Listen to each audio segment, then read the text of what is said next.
अस्सलाम वालेकुम। आज जो है हम प्लांट की सेकंड डिवीज़न के बारे में बात करेंगे। डिवीज़न ट्राइकोफाइटा। ट्राइकोफाइटा जो है ये वास्कुलर प्लांट्स हैं। ब्रायोफाइटा जो थे वो नॉन वास्कुलर प्लांट्स थे, मतलब कि उनके अंदर जो स्पेशलाइज्ड कंडक्टिंग टिश्यूज़ थे वो मौजूद नहीं थे। जबकि प्लांट की जो ट्राइकोफाइटा डिवीज़न है इसके अंदर कंडक्टिंग टिश्यूज़ जो है वो मौजूद होते हैं, यानी कि जाइलम एंड फ्लोएम इनके अंदर मौजूद होते हैं। और इसका जो एक डिफरेंस है मेजर, वो ये है कि इसके अंदर जो जनरेशन होती है, जो डोमिनेट जनरेशन होती है या मेन प्लांट बॉडी होती है, वो स्पोरोफाइट होती है। स्पोरोफाइट चूँकि डिप्लॉयड होती हैं तो इसलिए ट्राइकोफाइटा को डिप्लॉयड प्लांट भी कहा जाता है। और ट्राइकोफाइटा में ट्रिडोफाइटा आते हैं, ट्रिडोफाइट्स आते हैं, जिम्नोस्पर्म्स आते हैं, एंजियोस्पर्म्स आते हैं। तो इन तमाम प्लांट्स को डिप्लॉयड प्लांट भी कहा जाता है। और इनके अंदर जो मेन प्लांट बॉडी होती है वो स्पोरोफाइट होती है, जो कि डोमिनेंट होती है। और इनका जो गुमिटोफाइट होता है वो मोस्टली अंडरग्राउंड होता है। Trichophytes are called vascular plants because of the presence of vascular tissues, xylem and phloem. ये जो ट्रैकोफाइट्स हैं ये सक्सेसफुल ग्रुप है ऑफ लैंड प्लांट्स, ठीक है। और क्योंकि सक्सेसफुल ग्रुप क्यों है ये हम देखेंगे कि इसी प्लांट के अंदर जो है एवोल्यूशन होती है लीफ की भी, सीड की भी, फिर इनके अंदर जो स्पेसिफिक करैक्टर्स हैं, फ्लावर्स हैं, फ्रूट हैं, तो ठीक है ट्राइकोफाइटा। तो इसमें एवोल्यूशन होती है और इसका जो लास्ट वाला ग्रुप होता है फ्लावरिंग प्लांट जो होते हैं वो प्री डोमिनेंट फ्लोरा होता है ज़मीन पे ना, मतलब land pre dominant flora of land जो है वो बन जाता है वेस्कुलर प्लांट्स का ये वाला जो ग्रुप है। किसकी वजह से होता है? क्योंकि इनके अंदर true root, stem and leaves मौजूद होते हैं।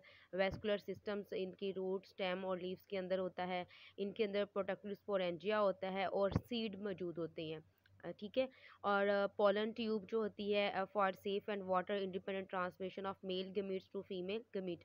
पोलन ट्यूब की डेवलपमेंट होती है इसके अंदर, और इसके अंदर फ्लावर एंड फ्रूट मौजूद होते हैं। हेट्रोमॉर्फिक अल्टरनेशन ऑफ जनरेशन होती है। ये कुछ करेक्टरिस्टिक हैं फ्लावरिंग प्लांट्स की, जिसकी वजह से वो बन जाता है ज़मीन का सबसे प्रीडोमिनेंट फ्लोरा, ठीक है। और वो एंजियोस्पर्म्स हैं। हम इसकी जो ट्रैकियोफाइटा है उसकी जो सब डिविजन्स हैं, सिलोप्सीडा, लाइकोप्सीडा, सिफेनोप्सीडा एंड टेरोप्सीडा है। टेरोप्सीडा जो है ये नॉन सीडिड प्लांट है और इसके बाद जो है स्पर्मेटोफाइट शुरू हो जाते हैं। स्पर्मेटोफाइट मतलब कि सीडिड प्लांट, ठीक है। और सीडिड प्लांट में जेमनोस्पर्म्स और एंजियोस्पर्म्स आते हैं। सेलोप्सीडा की बात करें तो ये फर्स्ट वेस्कुलर प्लांट है, मतलब अर्लीस्ट वेस्कुलर प्लांट जो है वो कौन से हैं? वो सेलोप्सीडा है, ठीक है। अर्लीस्ट वेस्कुलर प्लांट कौन से है? सेलोप्सीडा है। और वो कौन से प्लांट है जिनके अंदर सब ट्रू लीव्स एंड रूट्स पाई जाती हैं? वो लाइकोप्सीडा, मतलब सबसे पहले उन्हीं के अंदर थी, वहीं से इवोल्व हुई थी। वो कौन से प्लांट है जो फर्स्ट लैंड प्लांट है? वो ब्रायोफाइट्स है। एम्फीबियंस ऑफ द प्लांट कौन से हैं? वो भी ब्रायोफाइट्स हैं, ठीक हो गया। साइलोप्सीडा प्लांट जो होते हैं ये रूटलेट स्पोरोफाइट्स होती हैं। इनके अंदर जो डोमिनेंट बॉडी होती है, प्लांट बॉडी होती है, वो कौन सी होती है? वो स्पोरोफाइट्स होते हैं, स्पोरोफाइट होती है। इसके अंदर क्या होता है कि जो स्टेम होता है वो डिफ्रेंशिएटेड होता है दो पार्ट्स के अंदर, राइजोम और एरियल पार्ट। जो राइजोम होता है वो अंडरग्राउंड होता है और इन दोनों पे जो है वो डाइकोटोमसली ब्रांचेस जो हैं वो अराइज होती हैं। राइजोम जो होता है उसके अंदर जो है वो राइजोइड्स होते हैं। राइजोम और राइजोइड्स दोनों मिलके रूट का काम करते हैं इसके अंदर। और जो एरियल ब्रांचेस होती हैं इसकी, जैसे कि आपको ये इधर जो है एक डायग्राम बनी है, इसमें आपको नज़र भी आ रहा है कि ये ऊपर वाली जो है वो ये एरियल ब्रांचेस हैं, नीचे राइजोम है। ये जो एरियल ब्रांचेस होती हैं ये ग्रीन होती हैं, लीफलेस होती हैं। और इसके ऊपर जो है वो स्मॉल वेनलेस आउट ग्रोथ जो है वो मौजूद होती है, जिसके ज़रिए ये फिर क्या करते हैं? फोटोसिंथेसिस करते हैं और अपनी खुराक खुद तैयार करते हैं। रिप्रोडक्टिव ऑर्गन्स की बात की जाए तो स्पोरोफाइट जो है उनके अंदर स्पोरेंटिया होता है, जो कि उसकी शॉर्ट और लॉन्ग ब्रांचेस जो हैं उनके ऊपर डेवलप होता है। और सम टाइम जो है वो लेटरल साइड्स पे भी होता है। तो इनका जो इंटरनल स्टेम की स्ट्रक्चर की बात करें तो इनका स्टेम बिल्कुल सिंपल होता है, ठीक है। सिंपल होता है। वेस्कुलर टिश्यूज इसके अंदर मौजूद तो होते हैं लेकिन वो नैरो होते हैं, सॉलिड होते हैं लेकिन विदाउट पिथ होते हैं, इनके अंदर पिथ मौजूद नहीं होती। इनका जो कॉर्टेक्स होता है वो ब्रॉड होता है। और सेलोप्सिडा जो है इसको अर्लीस्ट, जैसे मैं पहले बता चुकी हूँ कि सेलोप्सिडा जो है इनको अर्लीस्ट वेस्कुलर प्लांट्स कहा जाता है, और इन्हीं क्लास से बिलोंग करने वाली कुछ स्पीशीज़ जो हैं वो एक्सटिंक्ट हो चुकी हैं। और ये इंपॉर्टेंट एमसीक्यूज है, आपको पता होना चाहिए कि कौन सी जो स्पीशीज़ हैं वो एक्सटिंक्ट हो चुकी हैं। हॉर्नियोफाइटोन्स है, सेलोफाइटोन है और कुक्सोनिया है। ठीक है। सेकेंड अगर हम बात करें तो जो लिविंग स्पीशीज़ है, लिविंग जेनरा है, वो सिर्फ दो ही है, साइलोथम है और मेसिप्टेरस है। ये जो गमीटोफाइट होती है इसके अंदर थैलाइड होती है और मोस्टली जो है वो अंडरग्राउंड होती है और कलरलेस भी होती है। अच्छा, इसके अंदर आपने एक और रिलेशनशिप देखना है हमने। फंगस के अंदर हम दो चीज़ें पढ़ते हैं, लाइकन एंड माइकोराइजा को। ठीक है, according to their mode of nutrition. जो लाइकन होती है वो एल्गी और फंजाई की एसोसिएशन होती है, मतलब साइनोबैक्टीरिया की और एल्गी का, सॉरी, फंजाई का जो एसोसिएशन होती है उसको लाइकन कहते हैं। लेकिन जो एल्गी फंजाई की और हायर प्लांट्स की जो एसोसिएशन होती है उसको माइकोराइजा कहते हैं।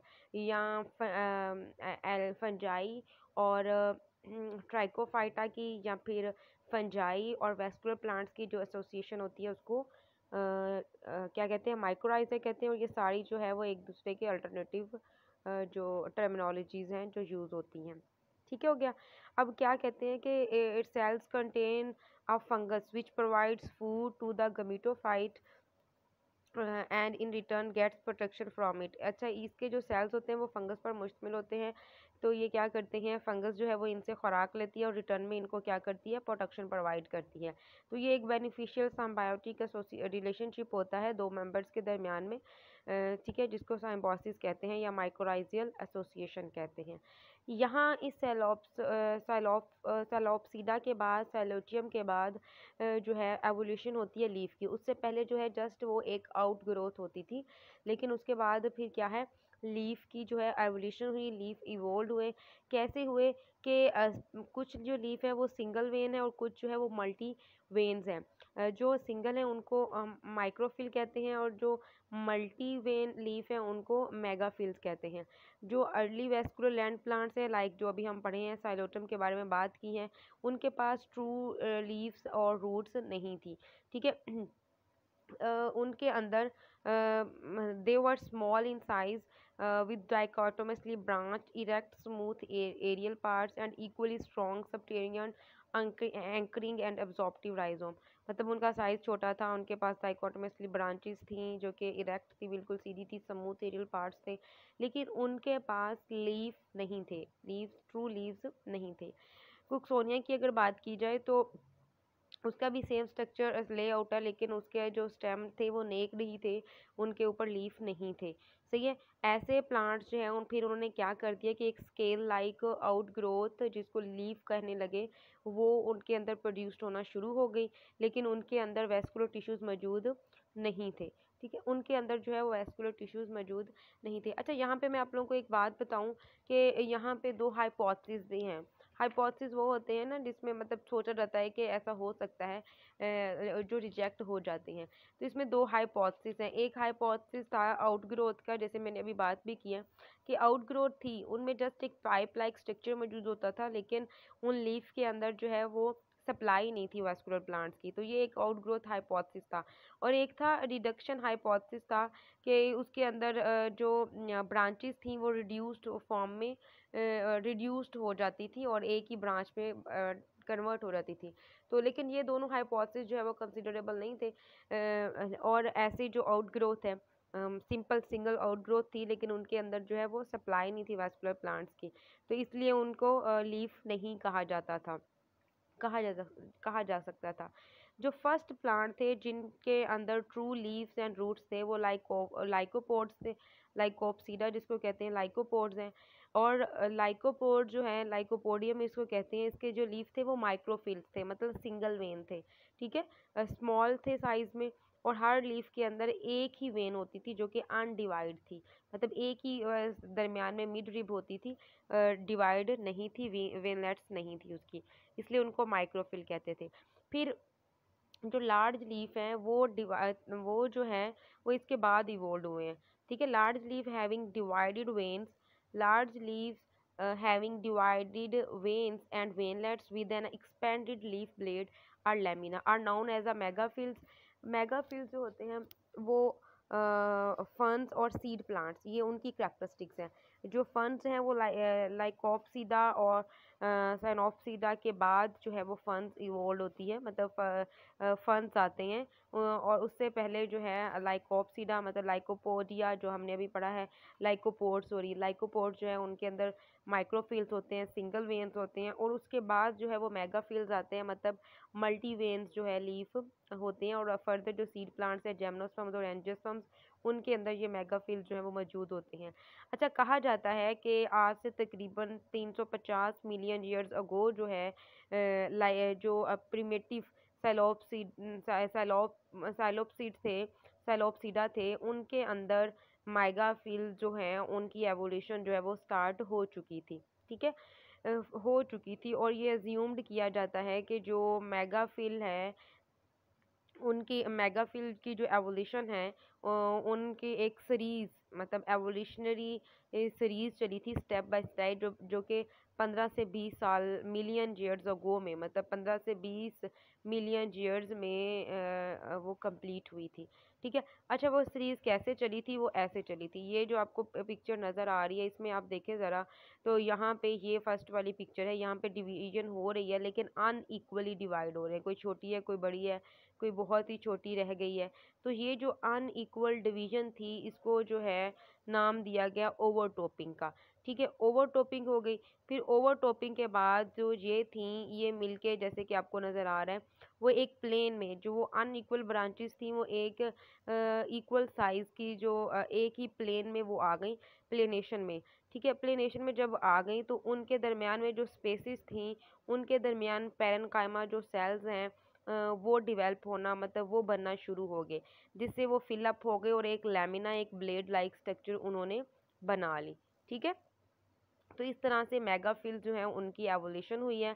ओवरटॉपिंग में क्या है कि ओवरटॉपिंग में बात की जा रही है कि जो dichotomously branched dichotomously branched aerial portion of the stem showed unequal branching. Some branches remained short while others grew and expanded at a much faster pace. All these branches grew in different planes. ठीक है, unequal development of various branches is called overtopping. Planation जो है ये जो unequal है ये क्या करते हैं, एक ही प्लेन में आ जाते हैं। फिर उसके बाद फ्यूजन होती है, वेबिंग होती है। वो किसके ज़रिए होती है? Parenchyma cells which connected these branches forming a flat lamina और leaf blade type of structures. अब क्या करते हैं कि ये जो पैरेन्काइमा सेल्स होते हैं ये इन ब्रांचेस को आपस में मिला देते हैं, flat lamina blade like structure जो है वो डेवलप हो जाता है और इसके अंदर बहुत सारी डाइकोटोमसली ब्रांच्ड वेन्स जो है वो अराइज हो जाती हैं।